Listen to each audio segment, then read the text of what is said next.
Hello students, our today's topic is watershed management, its objective and approaches.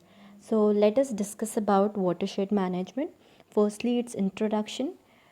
Soil, water and vegetation are the three important natural resources as we all know. Soil, water and vegetation. So all these resources are interdependent. There is a need to have a unit of management for almost most effective and useful management of these resources. We want, because these soil, water and vegetation are interdependent to each other, we want to manage it very efficiently, so that we can use it effectively, right? So watershed is an important unit for the management of the natural resources. Let us discuss about the concept of watershed management. It is defined as any spatial area in which runoff from precipitation is collected and drained through a common point or outlet.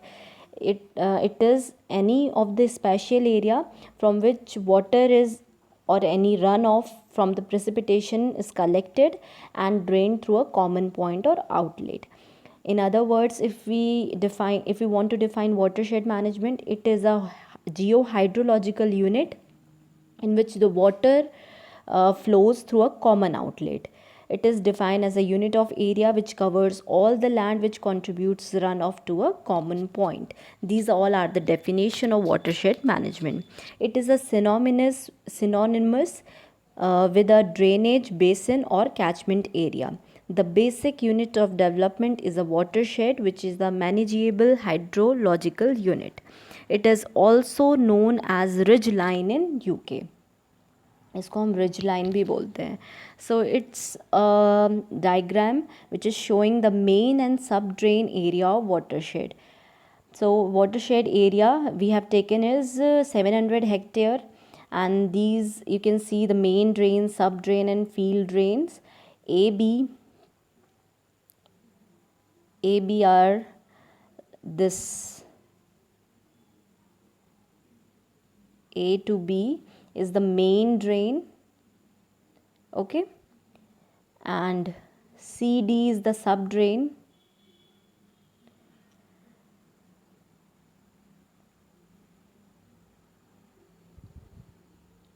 CD is the sub drain and EF is the field drain. As you can see, elaborative diagram, AB, CD and EF. These are the AB is the main drain, CD is the sub drain and EF is the field drain. This is a diagram of main and sub drain in watershed management. Now again, what is completely a watershed management implies? So it implies the use of water and soil resources within a given geographical area so that we can enable sustainable production and to minimize flood.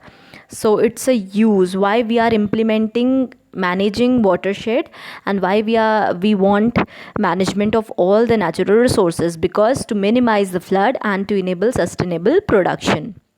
And now second, the rational utilization of land and water resources for the optimum production with minimum hazard to natural resources, so that we can utilize our land and water for the optimum production with a minimum hazard to natural resources. This is the second main point why we are implementing or why we are managing watershed or we are managing our natural resources.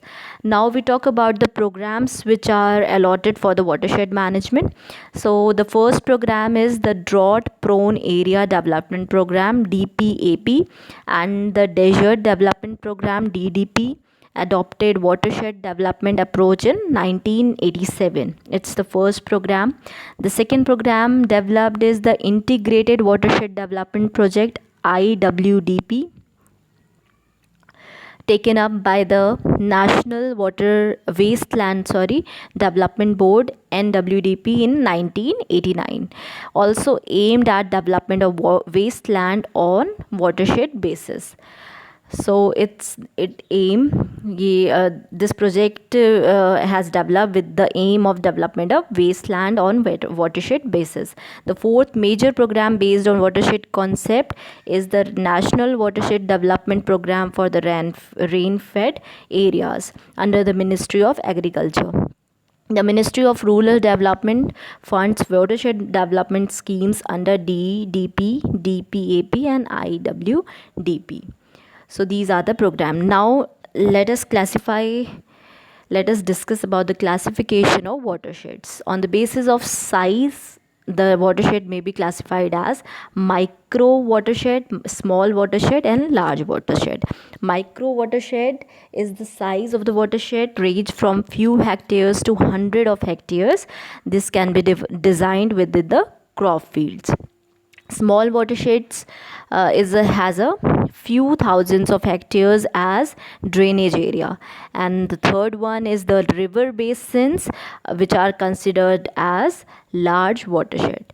So now today's only this much we will discuss. For the next topic, we will discuss about the principle and other concepts of watershed management.